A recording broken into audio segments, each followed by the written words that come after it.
And good evening, everybody. My name is Frances Maxwell, and I'm a gold distributor here in Arkansas, USA. And some of you say, Arkansas? Where's Arkansas? Well, we're just down a little above Texas. So tonight, you know, I'm very pleased and honored to be your presentator, and you know, want to compliment all of you again, as I always do, for being on the call or later on watching the presentation. And I certainly do hope that what I share with you tonight is of a benefit to you. And we're going to talk about mastering our inner game. And our mind, this is a tool that we all have within us. It's a precious possession. It's free. It's always with us, and it has some amazing powers if we only learn how to use it.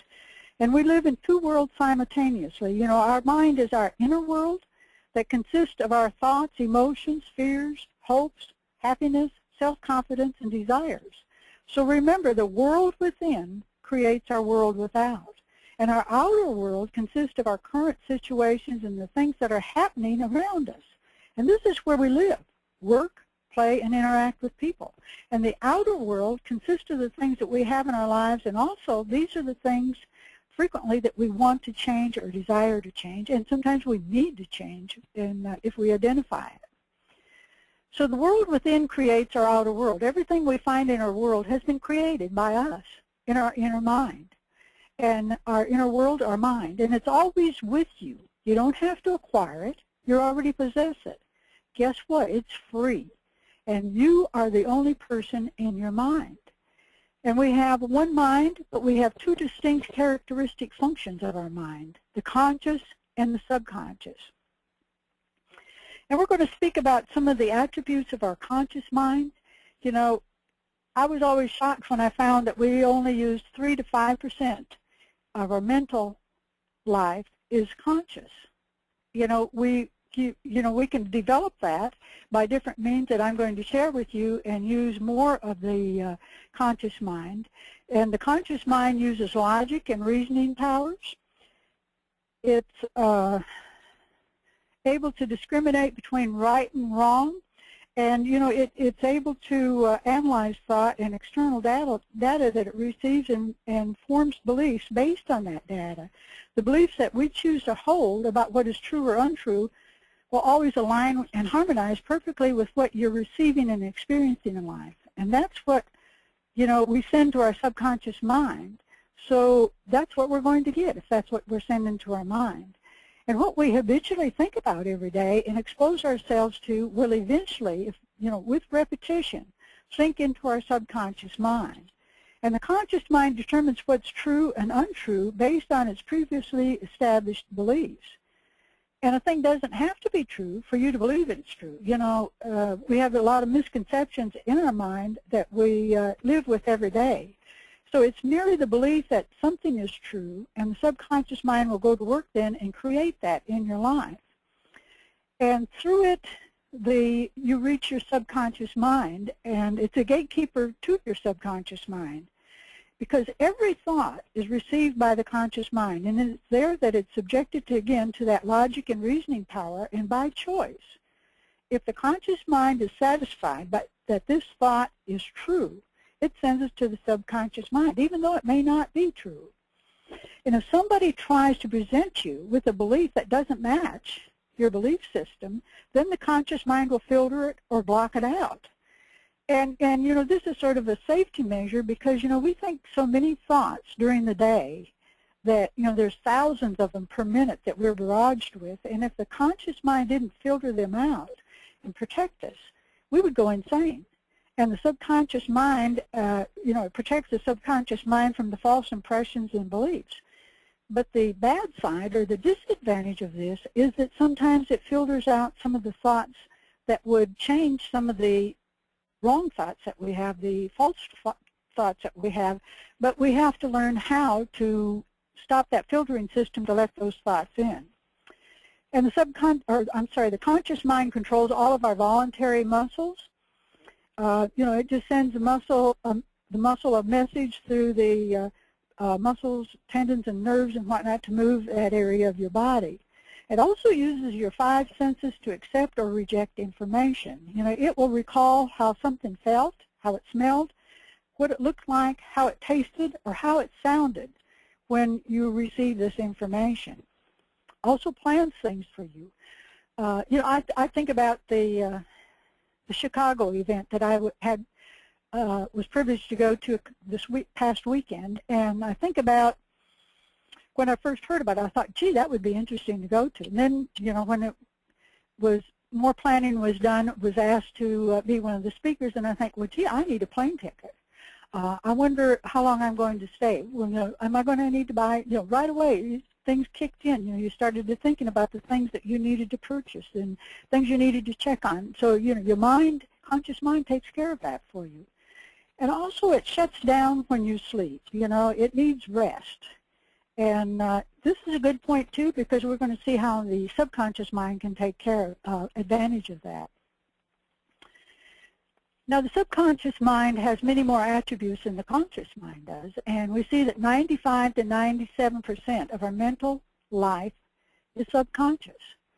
It's our powerhouse, and it's a million times more powerful than the conscious mind or any computer that man has ever created.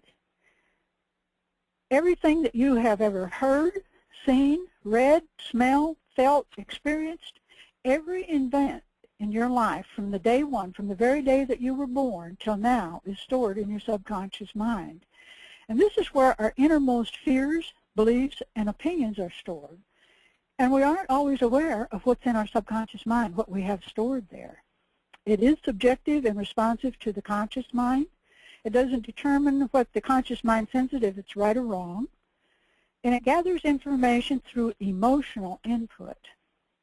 You know, that statement, gathers information through emotional input, is very important when we are sending information to the subconscious mind.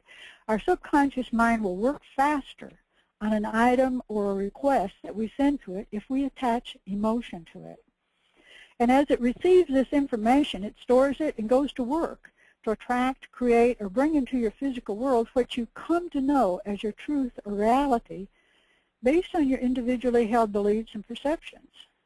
And the subconscious mind makes no determinations, distinctions, or judgments concerning the validity of this data or information that it receives and stores. It's designed as a storage facility to store whatever data it's given, and then it can access it later and use it and accept all this information as facts. And accepts as facts whatever the conscious mind sends it. Again, as we said, it doesn't determine if it's right or wrong. It just says yes to everything. And that's why it is so important to be aware of what we're sending to our subconscious mind. It can and will solve problems with it for us if we know how to direct it. You know, whatever it has accepted as an idea from the conscious mind, it will begin to work on. And sometimes right away, if you've attached emotion to it. And so you need to be aware of those thoughts that you're sending to it. Are they good or are they bad? Are they positive or negative? And what emotion are you giving them? Either way, it's going to execute it. Even if it's bad, it's going to execute it, whatever you're focused on. And it uses every bit of information that it has accumulated in your whole life. And it may just take it hours to do it, days, weeks, or even longer to solve your problem. And it's in charge of and supports all your vital functions of your body. You know, we've mentioned this before, that you don't have to give thought to, Francis, I need to take a breath, or is my heart beating? Your digestive system, your circulatory system, it just takes care of all of that for you. It also stores all of our memories and our belief system. We also have limiting beliefs that are stored in our subconscious mind, and you wonder, where did they come from? When we were babies, we were already perceiving things as you've been acquiring beliefs about everything since you were born. You know, your parents, teachers, family, friends, all of those people have taught you their beliefs, and you just accepted them. You just downloaded them into your subconscious mind and accepted them as a young child up till about the 6 years of age. And as you continue, you are exposed to beliefs of your, other people you're surrounded with, your employers, your co-workers, people you associate with, and you never question. You just accept those beliefs. And beliefs are thoughts you have had over and over again until they become beliefs, and you just accept them. And your whole life, you're operating with these beliefs that you acquired when you were a child without reevaluating them to see if they're serving you today or if they're limiting you. And the seat of our emotions. You know, your emotions are controlled by your subconscious mind, and that's why, and I never could understand this until I did some study on other subconscious mind, that every once in a while you can have an event happen and you get really emotional. You know, it could be a song, it could be a picture, or it could meet some people, and you know, immediately you get this reaction and you surprise yourself, and it's due to the emotion that we have stored that may be related to this event. It may you may have stored in your subconscious mind an event that's very similar to what you're experiencing now, and your subconscious mind doesn't have a designation in time. Everything to it is now, and the event that it's bringing back to you is current. It's like it's just happening to you then, and it's not, you know, like it was 4 or 5 or 10 years ago. It was in the now. So your subconscious mind is more receptive at the time of sleep and when first awakening. So this is a power that we need to tap into by sending the subconscious mind the things that we desire at the time we're going to bed, just as we're going to sleep, and also when we first awaken. And this is a time to send it your goals of what you desire in your life to be like, what you want to attain in your business, who you desire to be, and you'll be amazed at the result. And it may take numerous times, so do it on a continuous basis. And also be very important, it's very important to do this with emotion, as we've mentioned already. The more emotion a thought has, the more it is able to move things. Weak thoughts have little emotion. Strong thoughts have lots of emotion. Also, it never sleeps or rests. It works 24 hours a day. And so it performs at its highest function when the conscious mind is not functioning, when the conscious mind is asleep. So again, this is why it's important to give it your desires at the time that you're going to sleep or awakening. And also, it works during the day when your conscious mind is awake. It's constantly working in the background and creating and bringing you the things that you have desired and sent to it. It perceives by intuition, insight, gut feeling. Have you ever had an incident where you made a decision and you didn't really, you know, you didn't really figure out why, but you just had this gut feeling? You know, you just had this feeling that you were right, and you ended up you were right. And that's from your subconscious mind. And it sees without the use of physical eyes. It has a power to communicate with others without the aid of ordinary physical means. It is the source of your ideas by collecting ideas from others by thought waves. And it receives intelligence and transmits to people at a distance.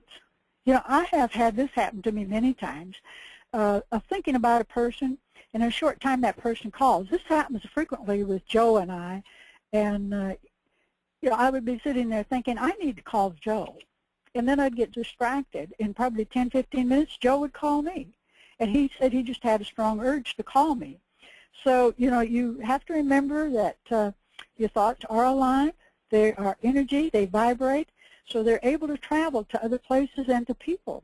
You know, you're sending out thoughts, and they're out there in the universe, and you're also receiving thoughts and ideas from other people that have their thoughts out in the universe. Your subconscious mind is absorbing some of those things and taking them in.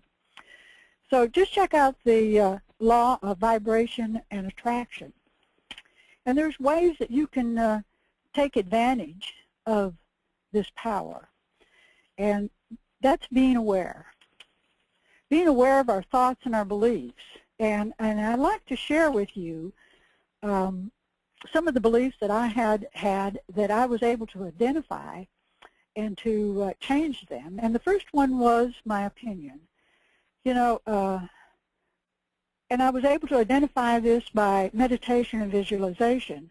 And I had always known that I had a problem in expressing my opinion. And this was up until I was about in my 60s, that I always had this uncomfortable feeling that I couldn't just come forth with my opinion when I was in a discussion with other people. Now, when they pressured me, I could express that opinion.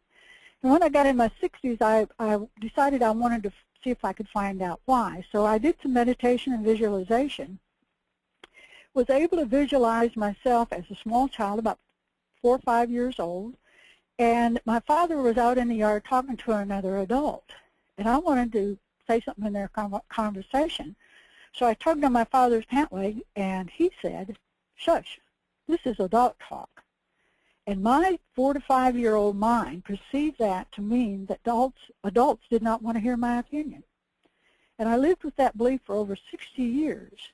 And once I identified it, I was able to say, well, that's not what he meant. And I was able to diffuse it right away, and then was able to readily share my opinion. And I always like to say, too, that sometimes in some situations, people would rather I didn't express my opinion. And another incident was my perception of my money person. I never really gave my money person much thought until somebody sent me an email and said, "What does your money person look like?" And I got to thinking about it, and I thought, well, I really don't know. So I used meditation and visualization again, and I recognized and found, and I was shocked, that my money person was very lacking. I want to share with you that I was raised on a farm just as the Depression was ending in the 1940s.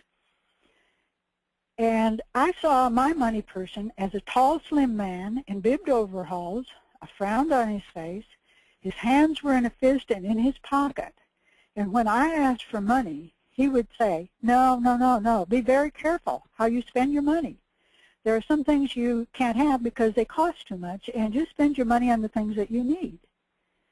And again, once I recognized that, I was able to change that to a young man with a big smile on his face. He was in a tuxedo. He had money flying everywhere, falling out of his pockets, in his hand. And he was handing me lots of money, asking me how much did I want, that I could have all I wanted, that there was an abundance of money. How exciting and how fun. I'm glad I did this. So then we can also take advantage of this power by affirmations with emotion. You know, attach our thoughts with emotion when sending to the subconscious mind for better and faster results. If you're not getting the results that you want, look at the emotion you're using and also how you're saying your affirmations. You know, you can change the beliefs in your subconscious mind by using and repeating affirmations first thing in the morning, and again as you're drifting off to sleep, plus multiple times during the day, and of course with the emotion, and send that message to your subconscious mind, and it will deliver what you want. So make the affirmation with the end result in mind, what you want to accomplish, not how it is now. And some of them some of the things that I use is, I have abundance in all areas of my life. I am healthy and strong. I believe in me. I am attracting quality persons into my business from all countries. I am a great conversationalist. I am friendly and outgoing. Money flows to me freely. You know, whatever area you want to improve in, say a positive affirmation.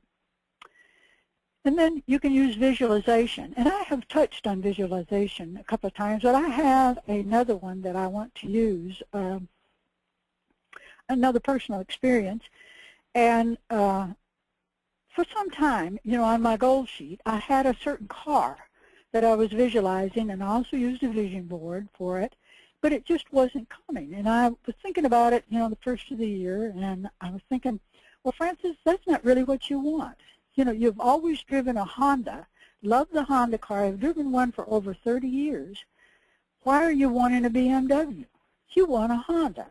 So I got the picture out of a 2013 Honda Accord EXL, sunroof, loaded with all the gadgets. I put that picture up, and I kept visualizing that car. And I even sent my husband a message that mentally I said to him, we need to buy a 2013 Honda Accord EXL and loaded with everything. Well, guess what? About 2 weeks later, we were headed to Hot Springs, Arkansas, where the dealerships were, and we were several blocks from the Honda dealership, and my husband says, let's go look at the new Honda cars. We did. We stopped. A salesman came up, and my husband told him exactly what I had been asking for, is what the kind of car we wanted. He wanted a Honda EXL, sunroof, loaded with all the gadgets, and I am now driving that car. So be sure you're visualizing what you really want, not what you think everybody else is wanting, and maybe it's a little more prestigious, but it's not what you really want. Make sure it's what you want. So also the critical voice and self-talk. Self-talk involves two areas for me, and one being the critical voice that we all have in our mind, and it starts when we were children, and it stems from our parents, relatives, teachers, everybody wanting to protect us. These are things that they repeatedly remind us not to do and what to avoid. Don't touch that, that's hot. Don't run with that popsicle in your mouth, you might fall and jam that down your throat. All those little things that they used to say to us to protect us. So as adults, we've been aware of this voice, but we just accept it because we believe it's supposed to be there. We are hindered by this voice because we believe that it is saying to us is true.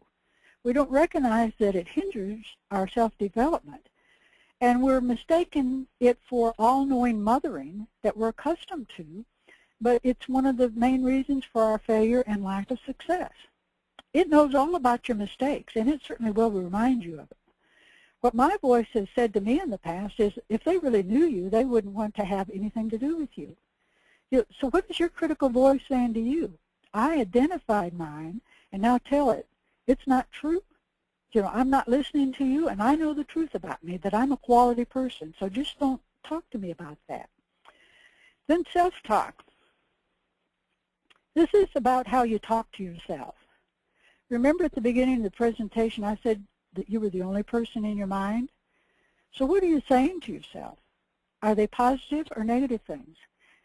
Many times we're not aware of what we're saying, and this happens in our conscious mind, and it has an impact on your subconscious mind as well. And it will impact your self-esteem. Have you ever said to yourself, I can't. I could never do that. I never do things right. I'm too clumsy, fat, short, tall, whatever, and I don't have what it takes to succeed. Change those things immediately when you say them to positive statements. And I am is a powerful statement. I am capable. I am a very unique, special person. I am very talented. I am a good listener. I can do anything I desire to. Then let's talk about gratitude. Daily list the things that you're grateful for. There's a universal law that says to receive more, you must be grateful for what you already have. And then look at who are you spending your time with? Who are you associating with? There is something that has been emphasized by all of our leaders, how important it is to surround yourself with the type of people you want to be. In our last presentation, Patrick shared, surround yourself with the people you want to be like, and which are leaders, which are millionaires. And limit the time you spend with the naysayers and the negative people. I know we all have some relatives and some friends that are in that category, and you still, have to associate with them, but you can limit the amount of time that you're with them. Then attend all the events. Call other distributors. Join a mastermind group. Get with people that are like-minded and with the same mindset as we have. So who are you reading and listening to? What are you reading? Are you reading books by persons who have a history of success? Have they built an organization? Are they successful network marketers, or are they just people that are talking but not doing the walk? Are you reading and listening to the Bob Proctors, Anthony Robbins, Randy Gage, Dan Cattles, Joe Garcia, Jeff Orchards, Andres Papakakis, Patrick Tulloch, Jamie Messina, Donna Young, Francis Maxwell, Stephen Orchard? Who are you talking and associating with? Who are you listening to? And how you see yourself is reflected outwardly to others, and this will also affect your physical and mental health.